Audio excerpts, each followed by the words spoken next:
Hello guys, welcome back to my channel. If you're new here, my name is Carmen. Thanks for stopping by. I hope you like what you see here. And if you do, you can like my videos and subscribe if you want to see more. But it has been a while since I've posted a video. I think it's been several months, 3-4 months maybe.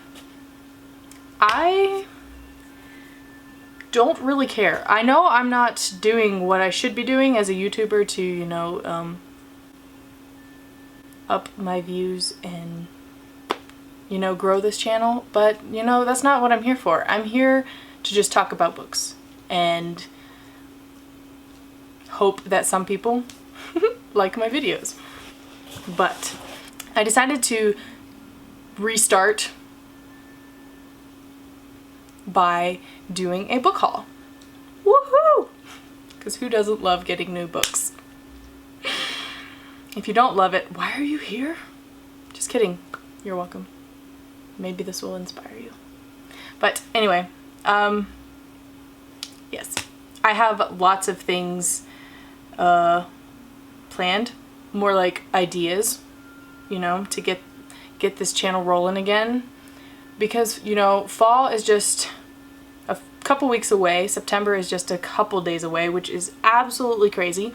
But I do have a lot of fun things planned to get started again. All summer long, I have been just simply mood reading. Didn't have any TBRs. I just picked up what I wanted to pick up, and I loved it.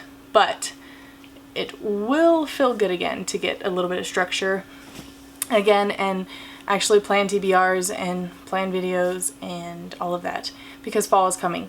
And what better time than to just dive into reading and get cozy with fall coming. I'm so excited and I'm so ready. But I'm also ready to open this package because this is my first book outlet order.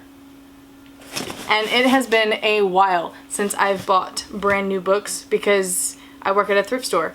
I am book department manager. I can find pretty much any book that I want. Not quite, but for the most part, I find really good ones and I bring them home with me. But they're always slightly used. I always try to watch for the nice ones, you know.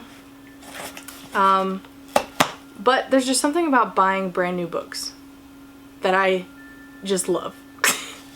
And it makes me so happy. And this package actually came a couple days ago, but it came right before I was leaving for the weekend. Of course, so I had to just set it aside and wait until today, Monday, to open it. And it's also at Monday afternoon because I had to go to work today and I couldn't open it. So here we are. I am so ready. I don't even really remember what I ordered. I remember a few things, but I don't remember everything. So it'll be a little bit of a surprise. I'm excited.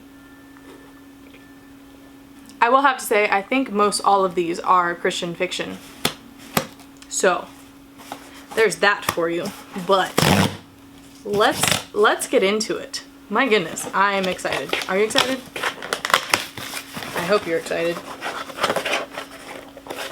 Oh my goodness, ouch. I didn't want to have to get a knife to open this thing. Surely I don't need to. We're just ripping it. We are ripping into it. Yes, oh my goodness. I'm so excited. I cannot wait. My goodness. I'm gonna make you guys wait again. Because I have to show you this mug that I have. Is it gonna focus? There we go. See, it says Carmen. It's a blonde girl with books all around her. And then this other side. That's what I do. I read books, I drink coffee, and I know things. It was a gift from my aunt. And I love it.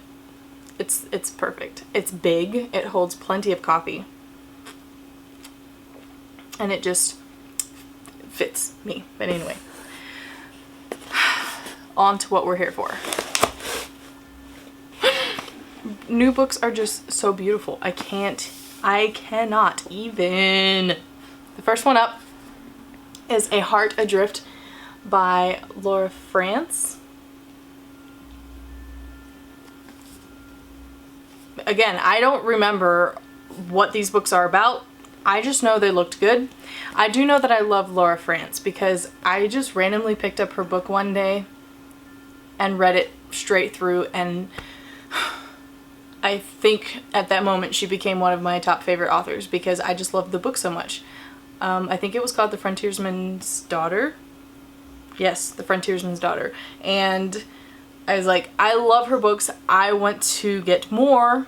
And I was waiting to find them at the thrift store, but they just were not coming through. And Book Outlet was having a sale on fiction books. So I took the opportunity. I think I paid $3 a piece for these books, which is a huge deal. Less than $5, that's what I know. Anyway, it is 1755 and the threat of war with France looms over colonial York, Virginia. Chocolatier Esme Shaw is fighting her own battle of the heart. Having reached her 28th birthday, she is reconciled to life alone after a decade-old failed love affair from which she's never quite recovered. But she longs to find something worthwhile to do with her life. Captain Henry Lennox has returned to port after a lengthy absence, intent on completing the lighthouse in the dangerous Chesapeake Bay, a dream he once shared with Esme. But when the colonial government asks him to lead a secret naval expedition against the French, his future is plunged into uncertainty.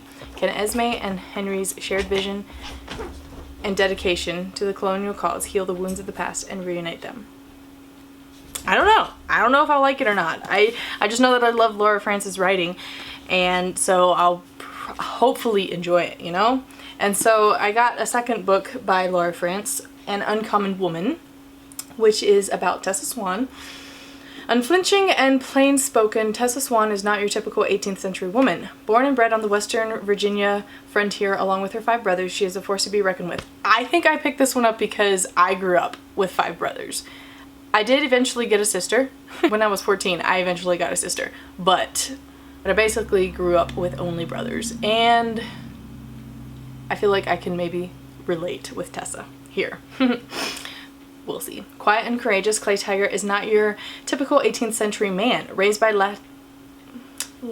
I don't know how to say this word, so forgive me, Indians. He returned a hero from the 7 Years' War to the fort that bears his name, bringing with him Tessa's long-lost friend Keturah, a redeemed Indian captive like himself. Determined to avoid any romantic entanglements as fort commander, Clay remains aloof whenever he encounters the lovely Tessa. But when she is taken captive by the tribe Clay left, his hand and heart are forced, leading to one very private and one very public reckoning. This one sounds so good. I'm so excited. I don't know if I've really talked much about Christian romance. I know I've said some things where I don't like it, and it depends. There's so many factors that come into it. But when it's good writing, good character development, good story, and good faith content, if it's a Christian romance, Christian fiction, I love them. I swallow them up. Just inhale them, basically. Oh, and apparently I have another Laura France. I was on a roll, okay? So this one is Tidewater Bride by Laura France.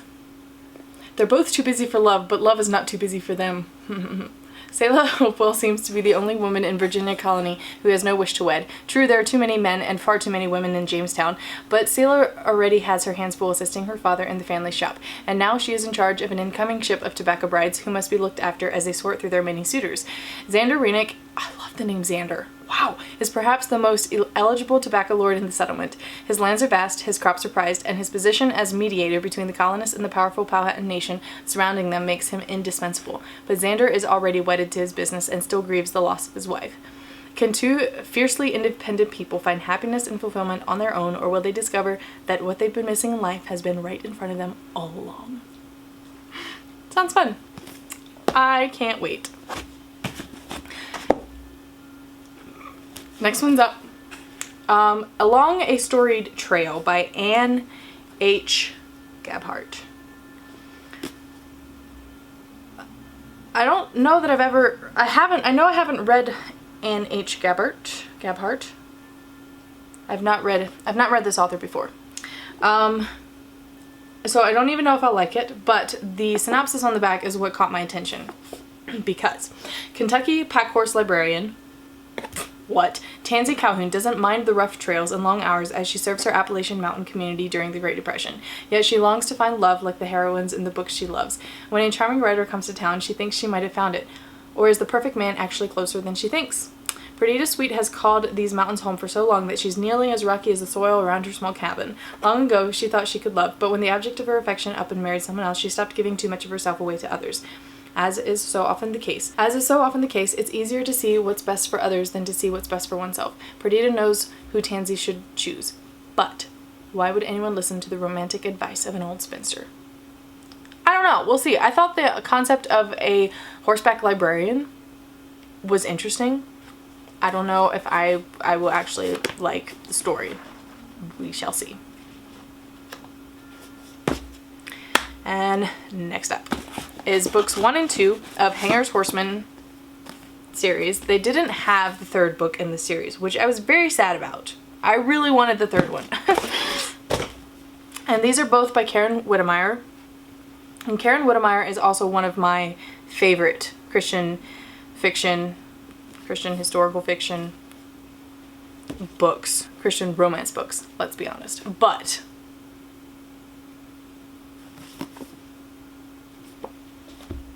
where was I going with that? I have no idea.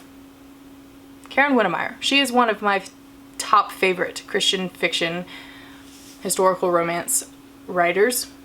I love her stories. They just, oh my goodness. They're some of my favorite. I love the stories she writes. I love the way she writes. I love her characters and the character development. I love the historical aspects of all of her books. They're just, I just like her. So there you go.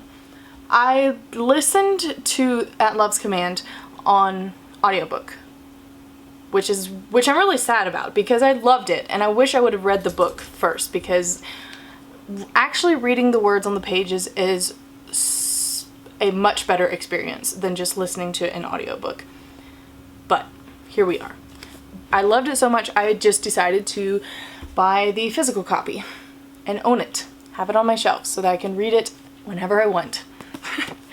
And this one is about Matthew Hanger, who leads a band of mercenaries known as Hanger's Horsemen, who have become legends in 1890s Texas. They defend the innocent and obtain justice for the oppressed. But when a wrestler's bullet leaves one of them at death's door, they're the ones in need of saving. And so then he goes and takes her to the nearest town, to Dr. Joe, who is actually Dr. Josephine. He thinks it's a man doctor that he's taken his wounded man to, but no, it's Dr. Josephine. And voila. You can imagine what happens after that. I'm not going to spoil anything for you. But it's just good stories. Anyway, I decided to buy the second one in the series, and I'm going to keep an eye out for the third one because I really want the third one as well. But I hope I can find it in the same paperback design, because my series have to match. I'm sorry, but they just do. And so this is continuing the stories of the Hanger's Horsemen. And this one is about Mark Wallace and Jonah Brooks, two of the guys. Members of the legendary Hanger's Horsemen, Mark Wallace, Kip. Do we really have to play right now? Apparently we do.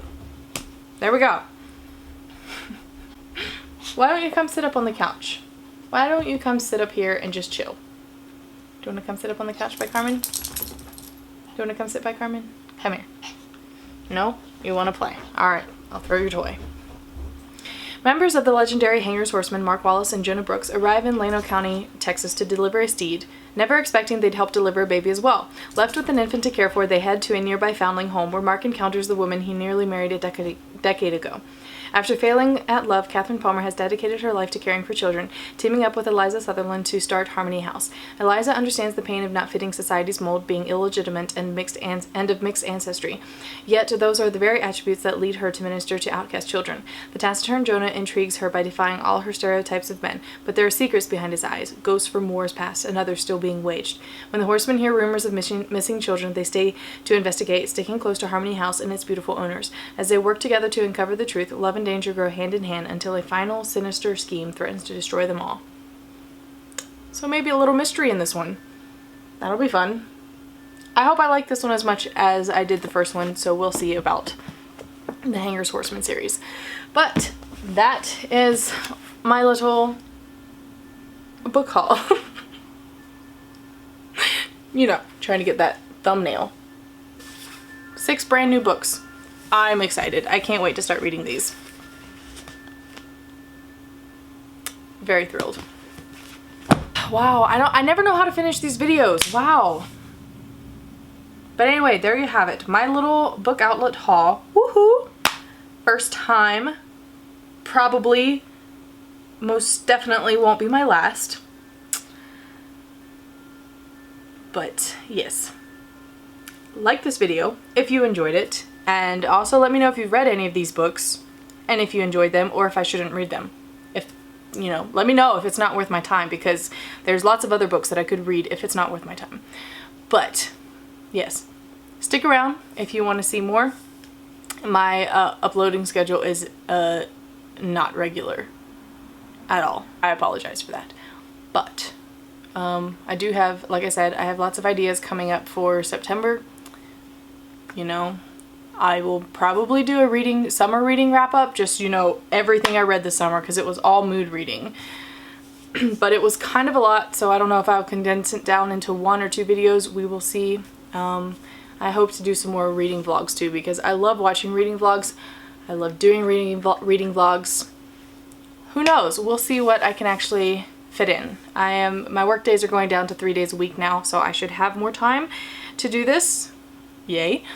And yeah, I think that's it. Thanks for watching. I hope you guys have a great rest of your day, evening, night, whenever you're watching this. Have a great time.